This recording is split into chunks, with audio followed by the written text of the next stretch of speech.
Mariam est une fille belle et intelligente. À son arrivée à l'université, elle a rencontré Aya, qui est devenue comme une mère pour elle.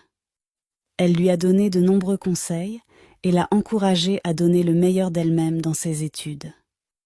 Même si elle a dû continuer seule sans Aya, qui avait obtenu son diplôme, elle n'a jamais abandonné. Elle a même aidé ses camarades de classe à mieux comprendre leurs cours. Pendant les vacances, Mariam a eu la chance de revoir Aya, qui l'a invitée à l'anniversaire d'une amie. Elle a promis d'y assister et elles se sont quittées. Le jour J, Mariam était belle et étincelante. Elle remercia une nouvelle fois Aya pour toute sa générosité et sa gentillesse à son égard lorsqu'elle était encore à l'école. Après avoir échangé quelques mots, Aya a confié à Mariam qu'elle devrait partir dans quelques minutes. Alors que les deux amies discutaient, un jeune homme, Kevin, s'approcha de Mariam. Il lui proposa de danser avec lui. Au début, elle ne voulait pas, mais elle a fini par accepter, encouragée par son amie Aya. Pendant la danse, Kevin n'a pas cessé de complimenter Mariam. « Tu es vraiment magnifique et belle. As-tu un petit ami ?» Mariam lui répondit qu'elle n'a pas de petit ami et qu'elle allait encore au cours. Il lui a alors demandé si elle avait un numéro, et elle a répondu qu'elle n'avait pas de téléphone portable. Alors qu'ils dansaient, Kevin glissa délicatement un téléphone portable dans la poche de Mariam. Une fois la fête terminée, ils se sont séparés et sont rentrés chez eux. Mais avant de partir, Aya a donné à Mariam un numéro pour qu'elle l'appelle si jamais elle achetait un téléphone. Une fois arrivée à la maison, alors que Mariam cherchait le numéro de téléphone de Aya, qu'elle avait égaré en remboursant le taxi, elle s'est aperçue qu'un téléphone sonnait dans sa poche. Stupéfaite, elle a sorti le téléphone et l'a décroché. Elle se rend compte que c'est Kevin qui l'appelait. Il lui expliqua qu'il avait mis le téléphone dans sa poche pour garder contact avec elle. Mariam était bouleversée et lui expliqua que ses parents ne lui permettent pas d'utiliser de téléphone. « Je vais te rendre ton téléphone, Kevin, » ajouta-t-elle. « Je ne peux pas le garder, mes parents vont me punir. » Le lendemain, ils se sont donné rendez-vous à l'endroit indiqué par le jeune homme pour qu'elle puisse lui retourner son téléphone. Elle s'y rend et, après les salutations, elle tendit le téléphone à Kevin. Sans prendre le téléphone, Kevin lui a demandé d'entrer dans la maison. Malgré sa désapprobation, elle est finalement entrée et s'est assise dans le canapé. Kevin a commencé à s'approcher d'elle. Mal à l'aise, elle lui demande de s'éloigner, mais il s'approchait de plus en plus. « Écoute, Mariam, » commença-t-il. « Je suis vraiment tombé sous ton charme l'autre soir quand je t'ai vue. Tu es d'une beauté si captivante que je n'ai pu m'empêcher de tomber amoureux. Depuis que mes yeux se sont posés sur toi hier, je suis insouciant. J'ai pensé à toi toute la nuit. Je veux vraiment que tu sois ma petite amie. » Mariam lui répondit. « Je ne suis pas du tout intéressée par une relation pour le moment. Je n'ai que 16 ans et je suis encore au lycée. Avoir une relation ne t'empêchera pas d'étudier, Mariam. Je t'aime, Mariam. Je veux être avec toi, faire de toi la mère de mes enfants quand nous serons en âge d'avoir des enfants. » Petit à petit, il commence à lui caresser les joues et à l'embrasser. Malgré les réponses négatives de Mariam, Kevin ne céda pas. Il a même commencé à la caresser. Le contact de la main de Kevin sur son dos nu l'a fait frissonner. Une sensation qu'elle n'avait jamais connue auparavant. Malgré ses efforts pour refuser, le sentiment était plus fort qu'elle. Malgré elle, elle commença à se laisser emporter par le plaisir. Il l'a ensuite soulevée et traînée dans la chambre. Il a fait découvrir à Mariam quelque chose qu'elle n'avait jamais expérimenté auparavant. Après ce moment d'intimité, il sonnait 18 heures et le soleil se couchait déjà. Mariam lui expliqua qu'elle devrait rentrer à la maison pour éviter que ses parents ne s'inquiètent, mais il ne voulait pas la laisser partir. « Je ne veux pas que tu partes, mon amour. S'il te plaît, reste avec moi. » Il la tira à nouveau et commença à l'embrasser encore. Ils se sont encore serrés dans les bras l'un de l'autre. Ils ont dormi ensemble jusqu'au lendemain matin. Le lendemain matin, Mariam ne savait pas quoi faire. Elle avait peur de la réaction de ses parents. C'était la première fois qu'elle avait dormi dehors. En dehors de l'internat, elle a toujours dormi à la maison. Kevin lui a suggéré de mentir et de dire qu'elle participait à un programme de l'église. Ne pouvant pas joindre ses parents, Mariam en profite pour avouer ses sentiments à Kevin. C'était son premier moment d'intimité avec un homme. Elle n'avait jamais ressenti ce qu'elle avait ressenti ce jour-là. Ce contact physique avec Kevin avait vraiment eu un effet incroyable sur elle. Kevin, désormais conscient que Mariam était séduite et sous son emprise, il l'a de nouveau arrêtée alors qu'elle devrait rentrer. Il glissa sa main dans sa hanche et la tira brusquement vers lui. Ils étaient si proches qu'elle pouvait entendre la respiration de Kevin et son cœur battre contre le sien. Kevin l'a à nouveau soulevée et ils sont retournés dans la chambre. Mariam appréciait ces moments uniques qu'elle partageait avec Kevin. Lorsqu'elle a finalement quitté sa maison, Kevin était heureux d'avoir accompli sa mission. Une de plus, pensa-t-il. Il n'était pas vraiment amoureux. Il utilisait simplement des petites filles naïves et innocentes comme Mariam pour satisfaire ses désirs sexuels. Mariam est enfin rentrée chez elle. Pendant tout le trajet, elle ne pensait qu'à Kevin. Elle a menti à ses parents en disant qu'elle était à l'église et a même ramené de l'huile d'onction pour les tromper. Son père, inquiet, lui a fait promettre de les prévenir dorénavant si elle avait des projets. Elle retourna dans sa chambre et déposa son sac, puis appela Kevin pour lui dire qu'elle était bien rentrée et que son plan pour tromper ses parents avait fonctionné. Kevin lui a demandé de revenir, mais elle lui a expliqué qu'elle devait aller à l'internat. Le lendemain, elle n'a pas pu arrêter de penser à Kevin. Elle décide d'aller chez lui après avoir fait croire à ses parents qu'elle allait à l'internat. Arrivée chez Kevin, une fois de plus, ils ont fait ce qu'ils aimaient faire le mieux, et Mariam ne pouvait plus penser à rien d'autre que ça. Elle n'arrivait pas à se concentrer. À l'école, ses notes ont commencé à baisser.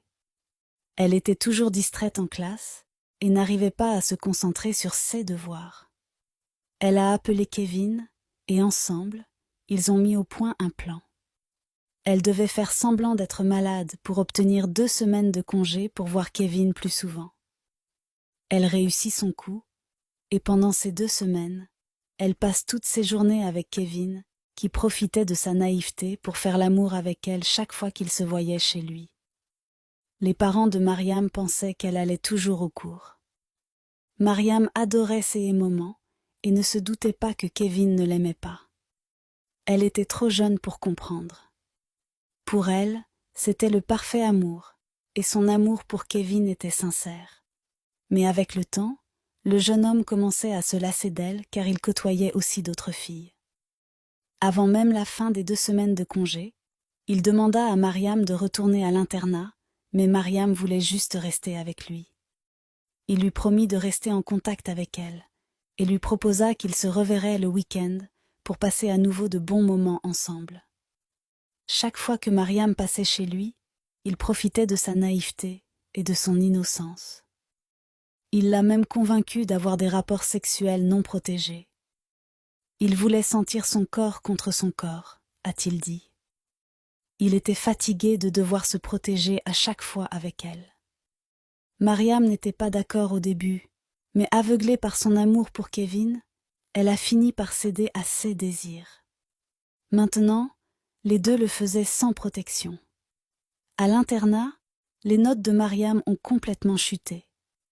Pendant les vacances, elle quitte l'internat et rentre enfin chez ses parents. Malheureusement, son état s'est détérioré et elle a commencé à se sentir mal à l'aise en permanence. Inquiète, sa mère a décidé de l'emmener à l'hôpital pour savoir ce qui n'allait pas. Le médecin lui a annoncé que sa fille était enceinte. Le père et la mère de Mariam étaient choqués et déçus. Son père lui a demandé qui était le père de l'enfant qu'elle portait, mais elle ne leur donnait aucune réponse. Elle s'est rendue chez Kevin pour lui annoncer qu'elle était enceinte de lui. C'est alors que Kevin a commencé à lui crier dessus. « Enceinte de qui ?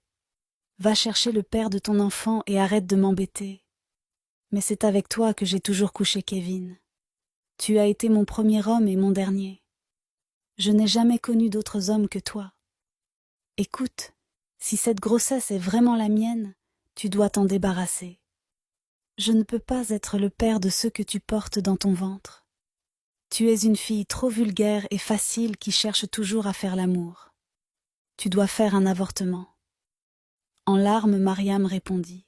« Mais je ne peux pas faire ça. Mes parents savent déjà que je suis enceinte. Tu ne peux pas me faire ça, Kevin. Tu m'as toujours dit que tu m'aimais. » Kevin commença à rire puis répondit. « Qu'est-ce que tu croyais ? Que je voulais vraiment fonder une famille avec toi. Tu n'es qu'une fille de joie facile qui n'a aucun respect pour son corps. Je ne peux pas envisager ma vie avec quelqu'un comme toi. Va chercher le père de ton bébé ailleurs. Tu as été si rapide à me donner accès à ta virginité. Tu es une fille facile et sans caractère. » Elle finit par rentrer chez elle. Dès son arrivée, son père lui a demandé où elle avait passé toute la journée et qui était le père de l'enfant qu'elle portait. Elle a couru jusqu'à sa chambre sans rien répondre. Malgré tous les efforts de ses parents pour savoir qui était le père de son enfant, elle n'a rien avoué. Son père a même commencé à la menacer de la chasser de la maison si elle ne parlait pas. Mais elle n'a rien dit. Ses parents, conscients que la force n'était pas la bonne solution, ont fini par la laisser, et au lieu de la violence, ils ont fini par lui apporter leur soutien et leur amour. Après tout, c'était leur fille. 9 mois plus tard, Kevin ne prenait même pas la peine de prendre des nouvelles de Mariam. Elle décida de l'appeler. Dès que le téléphone a sonné, il a aussitôt raccroché. Il ne voulait rien avoir à faire avec elle, encore moins avec un enfant.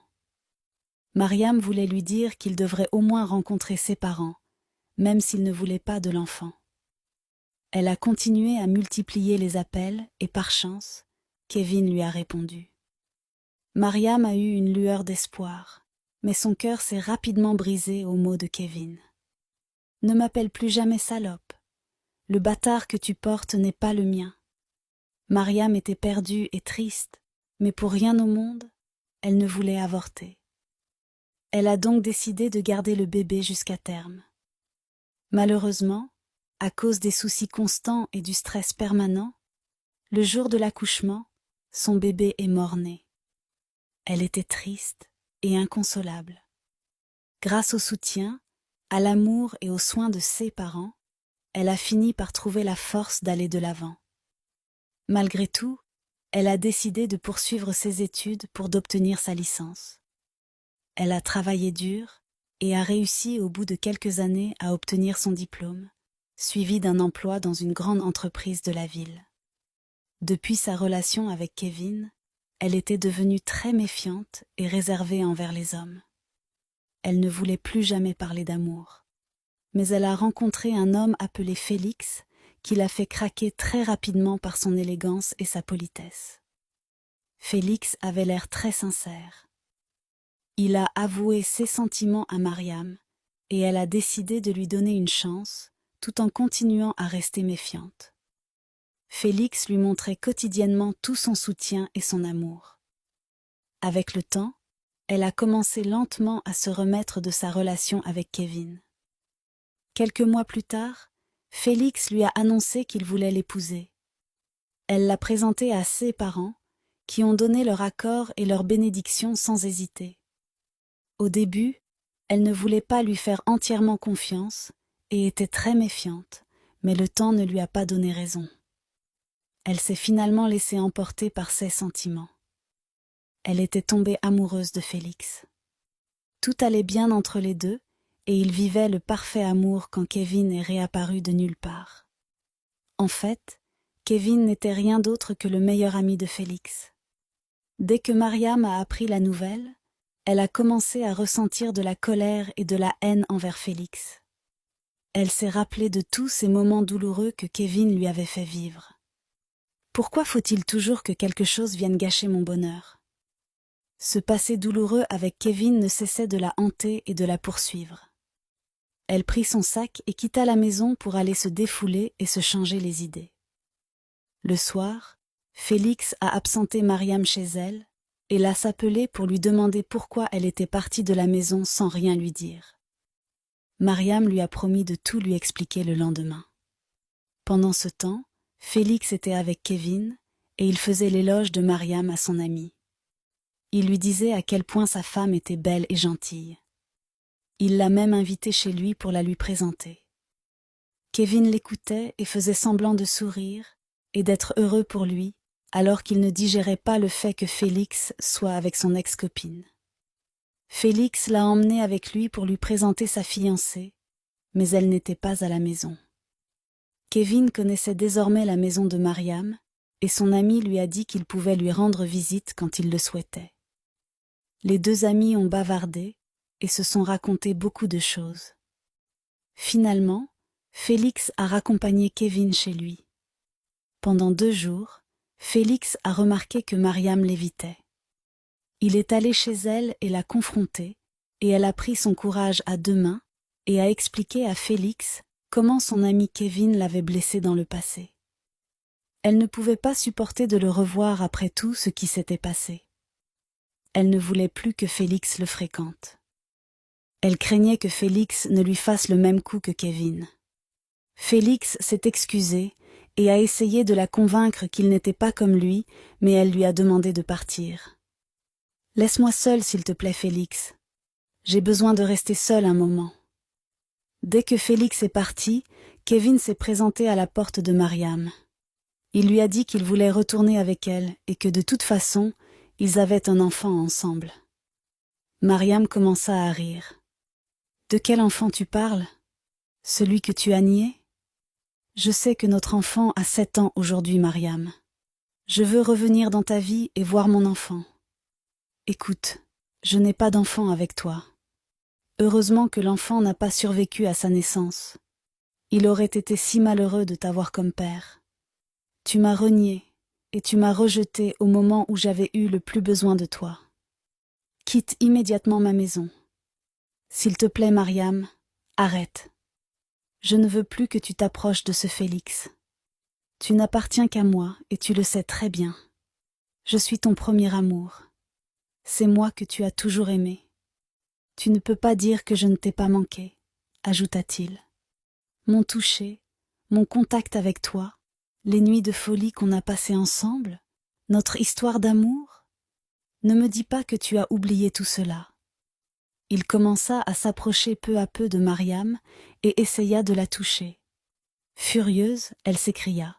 « Ne t'approche pas de moi ou j'appelle la police. Sors de chez moi immédiatement. » Il a essayé de l'embrasser, mais elle l'a giflé. Le lendemain matin, Félix s'adresse à son ami Kevin en lui parlant de tout ce que Mariam lui avait raconté à propos de lui. Il ne savait pas que Kevin était allé chez Mariam la veille. « Comment as-tu pu être aussi cruel, Kevin? Tu as couché avec cette fille innocente. Tu l'as mise enceinte et tu as nié la grossesse. Tu l'as tellement blessée qu'elle a commencé à craindre les hommes. Elle a même commencé à me craindre aussi parce que tu es mon ami alors que j'étais son fiancé. Tu es vraiment sans cœur, Kevin. »« Ah, je vois. Elle t'a tout dit, » poursuivit Kevin. « Maintenant que tu connais la vérité, je t'interdis d'approcher ma femme. Elle est la mère de mon enfant. »« Quoi? De quel enfant parles-tu? Tu crois vraiment que si cet enfant était vivant, il t'aurait appelé papa un jour? Tu es un lâche et un imbécile, Kevin. Écoute-moi très bien, Félix. Mariam m'appartient et je ne veux plus te voir avec elle. » Les deux se sont lancés des mots forts et blessants. Ils se sont insultés et sont même arrivés à la conclusion qu'ils n'étaient plus des amis. Kevin lui a dit qu'il se fichait de son amitié et que Mariam était la seule chose qui comptait pour lui. « Je la connais mieux que toi. C'est une fille adorable et très gentille. Moi, j'ai eu des moments que tu n'as jamais eus avec elle. Le lendemain, au bureau, Félix avait l'air triste et malheureux. Mariam lui demanda pourquoi il est dans cet état. Il lui promit de le lui expliquer après le travail. Le soir après le travail, ils se sont retrouvés et Félix a supplié Mariam de ne pas le culpabiliser à cause des erreurs et des comportements de Kevin. « Je ne te ferai jamais de mal, chérie. Je t'aime d'un amour sincère. Je ne te ferai jamais de mal et tu le sais. Tu dois oublier certaines choses et ne pas briser notre amour pour quelqu'un qui n'en vaut pas la peine. » Mariam lisait la sincérité et la tristesse dans le visage de Félix. Elle finit par accepter ses pardons et ils se sont remis ensemble afin de donner une chance à leur amour. Félix a proposé de la présenter à ses parents pour annoncer leur mariage. Mariam a passé une semaine à faire connaissance avec la famille de son futur mari. Ils ont discuté ensemble et ont programmé leur mariage. De son côté, Kevin continuait à rendre visite à Mariam chez elle, mais elle n'était jamais là.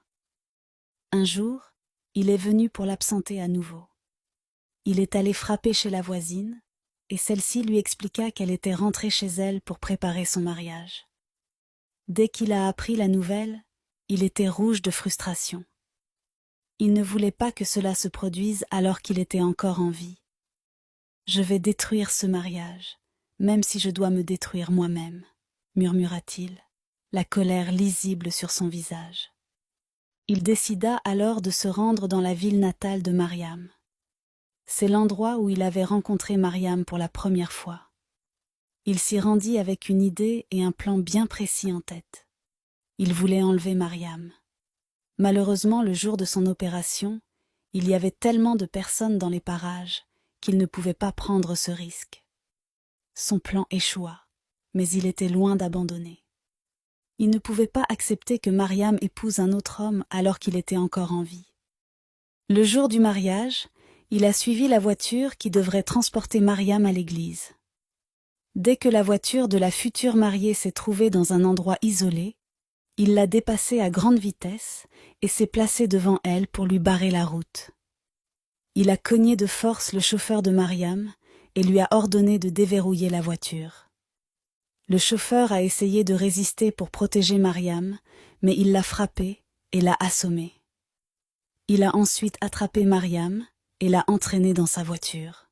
« Soit nous mourrons tous les deux, soit tu te tais et tu viens tranquillement avec moi. » Mariam criait et pleurait au secours, mais personne n'était présent dans cette zone.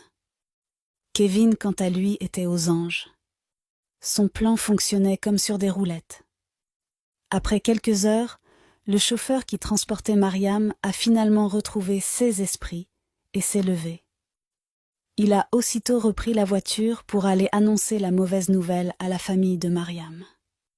Dès que les parents de Mariam ont vu le chauffeur arriver sans Mariam, ils ont pris peur et se sont demandé ce qui lui était arrivé.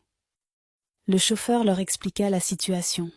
« Nous avons été agressés sur la route par un homme et j'ai essayé de protéger votre fille, mais l'agresseur m'a frappé et a emmené Mariam avec lui. » Les parents de Mariam ont rapidement appelé Félix pour lui annoncer la nouvelle. Il a pris sa voiture et s'est immédiatement rendu au lieu du mariage. « Ne vous inquiétez pas, il ne lui arrivera rien de grave. Je vais porter plainte et signaler sa disparition, » essaya de rassurer Félix. La mère de Mariam était inconsolable. « Pour autant que je sache, ma fille n'a pas d'ennemis. Qui pourrait lui faire une chose pareille ?» Félix lui répondit « Je suis sûr que c'est Kevin qui l'a kidnappée. C'est la seule personne capable de faire une chose pareille. Il faut que j'aille au commissariat, » ajouta-t-il avant de prendre congé d'eux. Il s'est immédiatement rendu au poste de police et les a suppliés de faire quelque chose pour lui.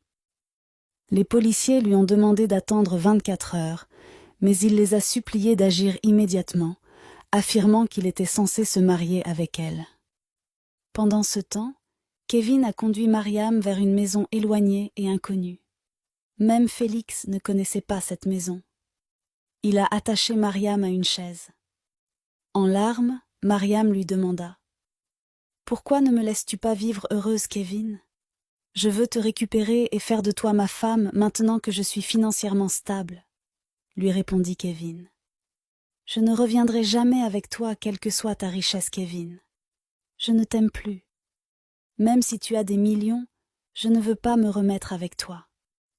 Malgré les supplications de Kevin pour qu'elle accepte à nouveau, Mariam est restée imperturbable et inflexible dans sa décision. Pendant 5 jours, Mariam a refusé de coopérer et a refusé de manger. Dos au mur, Kevin a commencé à la menacer si elle n'acceptait pas sa demande en mariage. Pendant 7 jours, Mariam n'a rien mangé, elle était faible. Tu vas mourir de faim et pourrir sur cette chaise si tu n'acceptes pas de te marier avec moi, lui lançait régulièrement Kevin. N'ayant plus de choix et au bord de la souffrance, elle a fini par accepter de se marier avec lui pour sauver sa vie. Dès que Kevin l'a détachée, elle a tenté de s'échapper, mais à chaque fois, Kevin la rattrapait. À bout, Kevin l'a à nouveau enfermée dans une autre pièce. 3 semaines sont passées, et toujours pas de nouvelles de Mariam. Son père et sa mère ont commencé à s'inquiéter. Félix commençait à craindre le pire. J'espère que cet idiot n'a pas encore abusé d'elle, se disait-il. Il était triste et malheureux. Un jour, Mariam a décidé d'avoir une conversation claire avec Kevin. Il l'a appelé et il est venu lui ouvrir la porte. « Pourquoi m'enfermes-tu ici et me demandes-tu de t'épouser alors que tu ne m'aimes pas? Tu veux juste profiter de moi et satisfaire tes pulsions sexuelles. » Kevin lui répondit. « Je ne veux pas être avec toi juste pour le sexe. Je veux vraiment t'épouser parce que depuis que tu as quitté ma vie, je n'ai pas trouvé de femme aussi pure que toi. Si j'avais voulu profiter de toi, sache qu'il y a 3 semaines je l'aurais fait. Mais je ne t'aime plus, Kevin. Je n'aimerais plus rien avoir avec toi. Je ne veux pas retourner avec toi.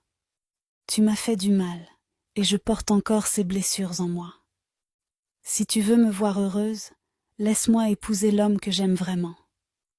Je suis vraiment désolée pour tout ce que je t'ai fait subir, Mariam. Je te promets de ne plus recommencer, mais s'il te plaît, donne-moi la chance de reconstruire tout ce que nous nous sommes promis il y a 7 ans. » Mariam est restée inflexible sur sa décision. Elle ne pouvait plus envisager sa vie avec lui. « J'aime Félix maintenant, Kevin. Je suis désolée, mais je ne t'aime plus. Ne prononce plus jamais ce prénom ici. Si tu ne veux pas être avec moi, alors tu ne seras pas non plus avec lui. Nous prendrons du poison ensemble et nous mourrons tous les deux ici. J'ai toujours su que tu ne m'aimais pas vraiment, Kevin. Tu n'es qu'un homme égoïste et sans cœur. Je regrette de t'avoir rencontré et d'être tombée amoureuse de toi une fois. » Kevin se rapprocha d'elle et lui caressa la joue. « Dis-moi que je ne t'ai pas manqué, mes caresses. Ce sont plutôt les caresses de Félix qui me manquent en ce moment, » répondit Mariam, l'air exaspéré. « Je n'en ai rien à foutre de toi. » Enragé et furieux, Kevin lui répondit. « Que ce soit la dernière fois que tu prononces ce prénom devant moi. Tu préfères ces caresses aux miennes? Alors je vais te prouver que tu as tort.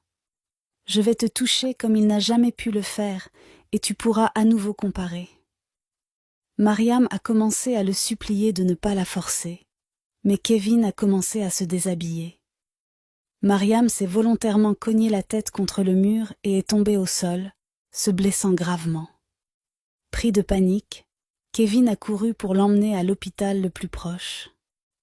Il s'est ensuite retourné pour aller chercher des affaires, mais une fois hors de l'hôpital, il s'est aperçu que sa photo était placardée partout dans la ville et qu'il était recherché par la police. Paniqué à l'idée de se faire attraper, il est retourné à l'hôpital dans la chambre où Mariam était soignée. Il se rendit compte qu'elle n'était plus là. Elle s'était enfuie. Il demanda aux infirmières si elles l'ont trouvée, mais personne ne savait où elle était. Mariam a réussi à atteindre la porte de sortie de l'hôpital. Elle est fatiguée et essoufflée. Elle appelle rapidement un taxi, mais Kevin l'aperçoit de loin. Il s'est rapidement glissé dans sa voiture et a commencé à suivre le taxi de Mariam. Mariam paniquait et demandait au chauffeur de rouler plus vite, mais celui-ci ne voulait pas enfreindre les codes de la route. Au lieu de cela, il lui a donné son téléphone pour qu'elle appelle ses proches. Mariam a rapidement appelé son mari et ses parents et leur a dit qu'elle était poursuivie par Kevin. Elle appelle également la police.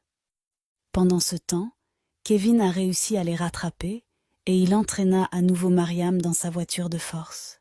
« S'il te plaît, Kevin, laisse-moi retourner chez mes parents, je t'en supplie. » Pendant ce temps, la police avait déjà remonté la piste de l'appel jusqu'à l'endroit où se trouvait Mariam. Ils se sont mis en route pour la secourir. Kevin s'est enfui avec elle et pour effacer toute preuve, il a brûlé sa voiture. Il a ramené Mariam dans la maison abandonnée. La police n'a trouvé que la voiture brûlée de Kevin. Félix leur a donné toutes les informations qu'il avait sur Kevin, mais la police n'a pas pu le retrouver. Une fois dans l'immeuble abandonné, il a à nouveau demandé à Mariam de l'épouser de force. Elle a à nouveau refusé, mais il lui a passé la bague au doigt après l'avoir ligotée à nouveau. Il a essayé de faire l'amour avec elle, et quand elle a essayé de résister, il n'a pas hésité à sortir son arme pour la faire changer d'avis. Il a décidé de profiter de son prétendu mariage avec elle.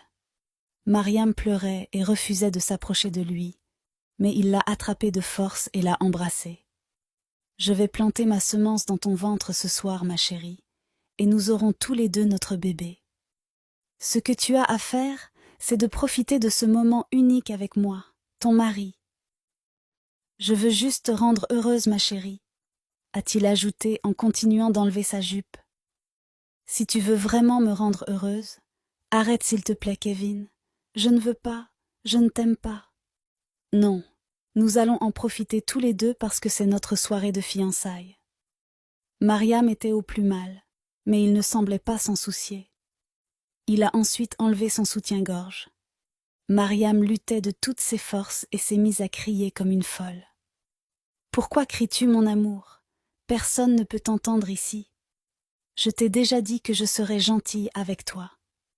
Si tu n'arrêtes pas de crier, je vais me mettre en colère et perdre mon sang-froid. » Fatigué par ses cris et pour empêcher que quelqu'un ne les surprenne, Kevin a attaché Mariam et lui a bandé la bouche.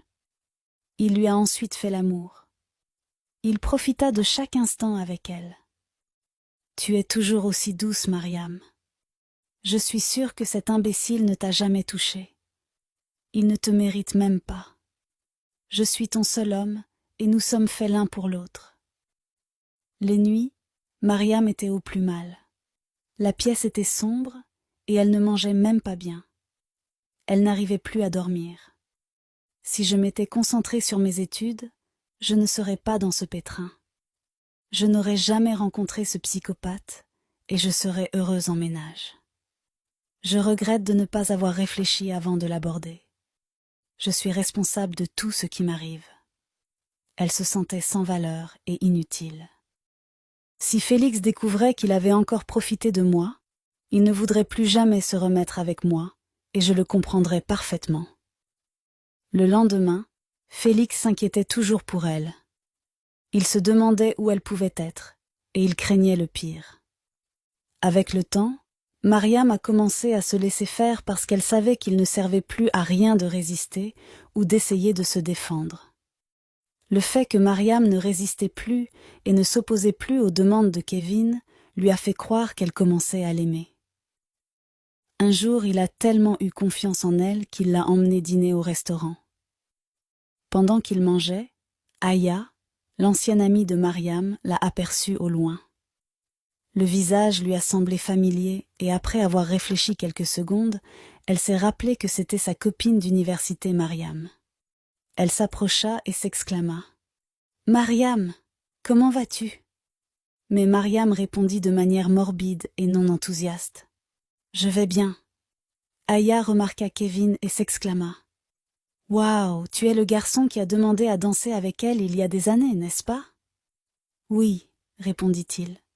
« C'est ma femme maintenant. »« Mais pourquoi a-t-elle l'air si triste ?» demanda Aya. Elle est juste traumatisée par la perte de ses parents. Mais elle s'en remettra, dit-il. Aya était confuse. Elle échangea quelques mots avec Kevin et s'en alla. Kevin s'est rapidement levé pour quitter le restaurant. Il ne voulait pas prendre le risque de rencontrer à nouveau quelqu'un qu'il connaissait. Aya retourna en ville chez ses parents. Un jour, alors qu'elle se promenait, elle a rencontré la mère de Mariam. Au début, elle était effrayée car Kevin lui avait dit que Mariam avait perdu ses parents. Comment pouvait-elle rencontrer quelqu'un qui était déjà mort? Elle rassembla tout son courage malgré tout et la salua. Elle lui expliqua qu'elle avait vu Mariam dans son village avec son mari. Elle a également ajouté qu'elle avait l'air triste et que son mari lui avait expliqué que c'était à cause de la mort de ses parents. La mère de Mariam lui a alors raconté toute l'histoire. Elle lui expliqua que sa fille avait été kidnappée depuis plus de 2 mois et qu'elle n'avait jamais été retrouvée. Aya était choquée. Maintenant, je comprends mieux pourquoi elle avait l'air si triste. La mère de Mariam a rapidement appelé la police. Dès qu'ils sont arrivés au restaurant, Kevin et Mariam n'y étaient plus. Les policiers ont demandé à la caissière du restaurant comment il avait payé son addition, et ils ont appris qu'il avait payé par dépôt mobile. Avec les informations reçues, la police a réussi à le localiser car il avait l'habitude d'utiliser le même numéro. Le jour suivant, la police a encerclé tout l'hôtel et la chambre de Kevin. Ils lui ont demandé d'ouvrir la porte, mais il a refusé. Il a sorti son arme et l'a pointée sur la tête de Mariam. « Laissez-nous tranquilles ou je la tue. Nous sommes nombreux et vous n'avez nulle part où aller, » répondit l'un des policiers. Il enfonça la porte et pointa son arme en continuant d'alerter Kevin. Félix escalada le mur par l'arrière et lui donna un coup dans la jambe par derrière, au moment où il s'y attendait le moins. Il tomba et essaya d'agripper son arme pour tirer. « Tu ne peux pas l'épouser, Félix. Si je ne l'épouse pas, tu n'auras pas non plus cette chance. » Il essaya de tirer sur Mariam, mais il faut rapidement immobiliser par un des policiers. Il commença à se débattre pour récupérer le pistolet des mains du policier et sur le feu de l'action, une balle s'échappa du pistolet et lui traversa le crâne.